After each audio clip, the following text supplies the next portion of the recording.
বাক স্বাধীনতা মানে যা ইচ্ছে তাই বলা না। ১৭ বছর লড়াই করেছি। হাসিনাকে আমরা কুলাঙ্গার শব্দ ব্যবহার করেছি কখনো, বা তার পরিবার নিয়ে একটা অশ্লীল অরুচিকর ফটোকার্ড তৈরি করেছি আমরা কখনো। বাংলাদেশের রাজনীতিতে বাক স্বাধীনতা এখন শুধু একটি সাংবিধানিক অধিকার নয়, বরং এটি রাজনৈতিক বিতর্কের কেন্দ্রে পরিণত হয়েছে। একদিকে সংসদে দাঁড়িয়ে মত প্রকাশের স্বাধীনতা, এমনকি দ্বিমত প্রকাশের স্বাধীনতা দাবি করেছেন সংসদ সদস্য হাসনাত আব্দুল্লাহ। তার অভিযোগ, সরকার পরিবর্তনের পরও ভয়ের সংস্কৃতি পুরোপুরি যায়নি, মানুষ এখনো সমালোচনা করতে ভয় পায়। সেই সঙ্গে বিরোধী মতের জন্য তুলে নিয়ে যাওয়ার অভিযোগ উঠেছে। অন্যদিকে প্রধানমন্ত্রীর উপদেষ্টা মাহদি আমিন বলছেন, বাক স্বাধীনতা মানে অশ্লীলতা, অপপ্রচার, ভুয়া পরিচয় আক্রমণ বা ব্যক্তিগত চরিত্র হননের স্বাধীনতা নয়। তিনি প্রশ্ন তুলেছেন, অশ্রাব্য ভাষা, কুরুচিকর মন্তব্য, ডিজিটাল হয়রানি, এসব কি সত্যি মত প্রকাশের অধিকার?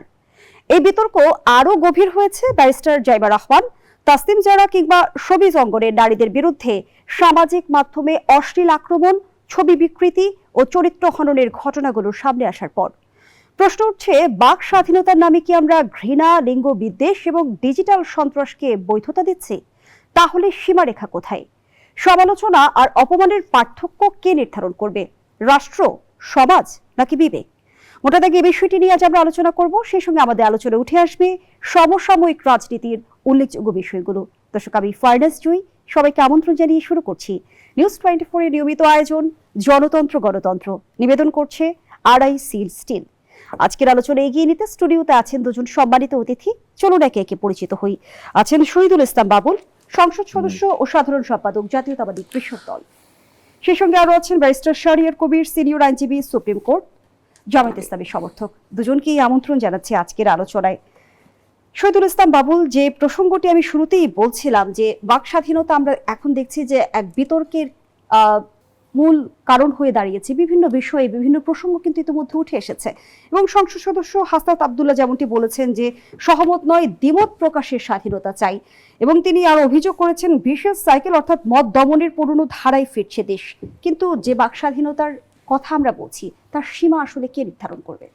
বাক স্বাধীনতা মানে যা ইচ্ছে তাই বলা না। বাক স্বাধীনতা মানে সমাজে বিদ্বেষ, ঘৃণা তৈরি করা না। বাক স্বাধীনতা মানে মানে পরিবার, নারী, এদেরকে অশ্লীলভাবে, নোংরাভাবে আক্রমণ করা না, পরিচয়হীনভাবে। বাক স্বাধীনতা থাকবে, বাক স্বাধীনতা থাকতে হবে, এটা গণতন্ত্রের অন্যতম অনুষঙ্গ। এই যে হাসনাত আব্দুল্লাহ এত সমালোচনা করছেন সরকারের, কেউ কি তাকে কেউ জিজ্ঞেস করেছে? আপনি একবারও শুনেছেন আমরা ১৭ বছর লড়াই করেছি, হাসিনাকে আমরা কুলাঙ্গার শব্দ ব্যবহার করেছি কখনো, বা তার পরিবার নিয়ে একটা অশ্লীল অরুচিকর ফটোকার্ড তৈরি করেছি আমরা কখনো? এরকম শুনেছেন? আমাদের চাইতে কে নির্যাতিত হয়েছে? বাক স্বাধীনতা কোথায় নাই, কিভাবে নাই আমি জানি না। তারা কিভাবে এটা বলতেছে বাক স্বাধীনতা নাই। একজন মানুষ কি গুম হয়েছে? একজন মানুষ কি 2 মাসে আয়না ঘরে গিয়েছে বাক স্বাধীনতা প্রকাশ করবার জন্য? কয়েকটা 2-3টা ঘটনা, কেউ কেউ 1 দিন 2 দিন জেলে ছিলেন, হ্যাঁ, 1 দিন গ্রেপ্তার হয়েছেন। যেমন বলার একজন নারীর কথা যদি আমি বলি, যেটা নিয়ে সংসদ পর্যন্ত এসেছে। সংসদ, বিরোধী দলীয় নেতা সংসদে উত্তপ্ত করেছেন যে বাক স্বাধীনতা বা মত প্রকাশের জন্য গ্রেপ্তার করা হয়েছে। আদৌ কি তাই? আপনি সেই নারীর ফেসবুক ঘাটাঘাটি করেন, জামাত ইসলামের নারী, তিনি কি কুরুচিপূর্ণ আরেকজন নারীর বিরুদ্ধে প্রধানমন্ত্রীকে নিয়ে এবং তার কন্যাকে নিয়ে কি অশালীন বক্তব্য প্রকাশ করেছে। এটা নাকি জ্বালানি তেল নিয়ে সমালোচনা করেছে। এই যে ঘৃণা বিদ্বেষ তৈরি করা বা এই যে পরিবেশ তৈরি করা, আপনি দেখবেন নানান রকমের 2 মাসের একটা সরকার, আচ্ছা 2 মাসের এই সরকার কত লক্ষ কোটি টাকা বাংলাদেশ থেকে পাচার করেছে, কতজনকে গুম করেছে, কতজনকে গুলি করে মেরেছে, কত জনবিরোধী কাজ করেছে। যে বলতে হবে যে আওয়ামী লীগকে সরাতে 16 বছর লাগলে বিএনপিকে সরাইতে 16 দিন লাগবে না, এরকম বক্তব্য দেওয়া হচ্ছে। বলা হচ্ছে জিয়া পরিবারকে বাংলাদেশ হাত থেকে বাংলাদেশকে মুক্ত করতে হবে। আচ্ছা বলেন তো দেখি, যেটা আজকে পার্থ সাহেব বললেন সংসদে, যে জিয়া পরিবারকে মুক্ত করতে দেয় এরশাদ হারাই গেল ইতিহাস থেকে, মঈনুদ্দিন ফখরুদ্দিন গেল গিয়া, হ্যাঁ, আর হাসিনা 17 বছর চেষ্টা করিয়া বিমান উইটা পালাইলো। এখন আমরা মানে আসছে কি বলবো, এটা কি কোন ভাবে বলবো আমি জানি না। তারা এখন জিয়া পরিবার মুক্ত বিএনপি চায়। তারা 16 দিন লাগবে না একটা 2 মাস বয়সী একটা সরকারকে এই ভাষায় এই বক্তব্য। আর একই সাথে প্রশ্ন আসে যে সরকার সরকারের সমালোচনাগুলোকে আসলে কতটা গ্রহণ করতে পারছে, নাকি সেগুলো আপনি অপপ্রচার হিসেবে একটা দেখা- প্রমাণ দেখেন যে সরকারের সমালোচনার জন্য কেউ গ্রেপ্তার হয়েছে? সংসদে কি ওই যে চিফ হুইপের কি কার্টুন ছিল, জাতীয় সংসদে চিফ হুইপ বলেছেন যে আমার কারণে যদি কেউ গ্রেপ্তার হয়ে থাকে, আমার বিরুদ্ধে কার্টুনে হয়ে থাকে, এখনই মুক্তি দেওয়া হোক, ঘোষণা করে দিয়ে বলেছেন যদি আমাকে আক্রমণ করার কারণে, এবং জবাবদিহিতা চেয়েছেন। পরে দেখা গেল যেই ভদ্রলোক করেছেন তার নানান ধরনের সামাজিক অপকর্ম আছে, তার কি বিদেশে লোক নেওয়ার জন্য কি মানব পাচারের কাহিনী আছে, এই সব গল্প আর কি।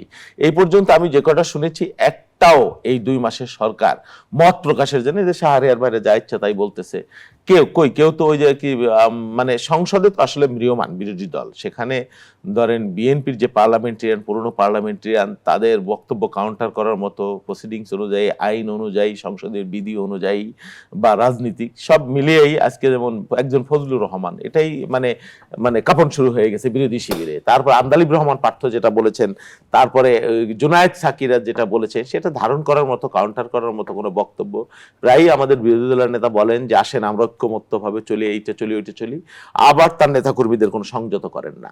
আবার দেখবেন প্রেস ক্লাবে দাঁড়ায় কেউ কেউ হুঙ্কার দিতেছে, শাহবাগে দাঁড়ায় হুঙ্কার দিতেছে, আসেন আমরা কুস্তি করি, আমরা ডিবেট করি, আমাদের সাথে কেউ পারবেন না, আমি আছি আর অমুক ভাই আছে আমার, এই 2 জনের সাথে কেউ পারবেন না। রে ভাই, ডিবেট করার কি একটা জায়গা নাই? ডিবেট করতে হলে তো সংসদে আসতে হবে। মন্ত্রীর এমপিরে কি শাহবাগে যাবে ডিবেট করতে, কুস্তি করতে? এটা কোনো কথা? এটা তো প্রি কোয়ালিফিকেশন করা লাগে, সংসদে যাওয়া লাগবে, ওইখানে গেলে তো আপনি ডিবেট করতে পারবেন, আপনার দলের প্রতিনিধিত্ব আছে। তো সেই জন্য আসলে বাংলাদেশের রাজনীতিতে ওই বাইরেই উত্তাপ, হুঙ্কার ধমকি বা অভিযোগ, পাল্টা অভিযোগ, এগুলোই চলছে। কিন্তু কার্যত বিএনপির কাজ করছে, বিএনপির যে মানুষের প্রতি কমিটমেন্ট ছিল বা নির্বাচনী ইশতেহার যে বিষয়গুলো ছিল সেইগুলো চলছে। আর সংসদ এগুলো একদিক দিয়ে হলে ভালোই, প্রাণবন্ত মনে হবে, মানুষ দেখবে যে সংসদ বিতর্ক আছে। পার্লামেন্টারি ডেমোক্রেসিতে তো আলোচনা, পাল্টা আলোচনা, যুক্তি, তথ্য এগুলো থাকবেই, এগুলো অসংখ্য পার্লামেন্টারি ধন্যবাদ ডেমোক্রেসির জানাচ্ছি অংশ। শহীদুল ইসলাম।